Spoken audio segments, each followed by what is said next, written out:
Indonesia, Australia आणि New Zealand या 3 देशांचा 6 दिवसांचा दौरा यशस्वीपणे पूर्ण करून पंतप्रधान नरेंद्र मोदी मायदेशी परतले. संसदेच्या पावसाळी अधिवेशनापूर्वी कामकाजाचा अजेंडा निश्चित करण्यासाठी केंद्र सरकारनं येत्या 19 जुलैला बोलावली सर्वपक्षीय बैठक.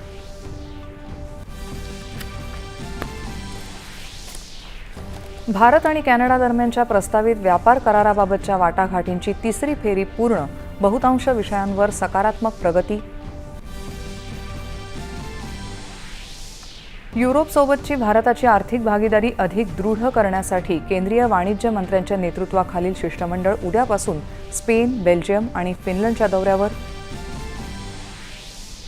नवी दिल्लीत वृक्षमित्र आणि पर्यावरण संरक्षण संकल्प कार्यक्रमात सहभागी होत केंद्रीय कृषी मंत्र्यांनी हवामान बदलाच्या स्थितीत वृक्षारोपणाचं महत्त्व केलं अधोरेखित. देशभरात आज विविध ठिकाणी वृक्षारोपण मोहिमांचं आयोजन.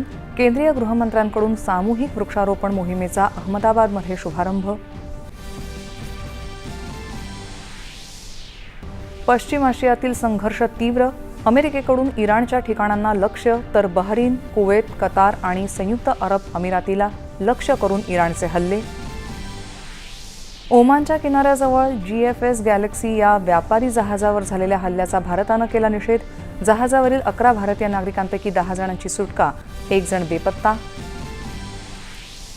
मुख्यमंत्री देवेंद्र फडणवीस आणि केंद्रीय मंत्री नितीन गडकरी यांच्या हस्ते नागपूर महानगरपालिकेतील सफाई कर्मचाऱ्यांसाठी स्वप्नपूर्ती या सदनिका प्रकल्पाचं भूमिपूजन. मोशी कचरा डेपो दुर्घटनेतल्या बळींची संख्या 9 वर पोहोचली. शेवटचा बेपत्ता नागरिक सापडल्यानंतर पहाटे 1:30 वाजता 4 दिवस चाललेली शोध मोहीम पूर्ण. 56व्या आंतरराष्ट्रीय भौतिकशास्त्र ऑलिम्पियाडमध्ये 5 सुवर्णपदकं पटकावत भारतीय विद्यार्थ्यांची चमकदार कामगिरी.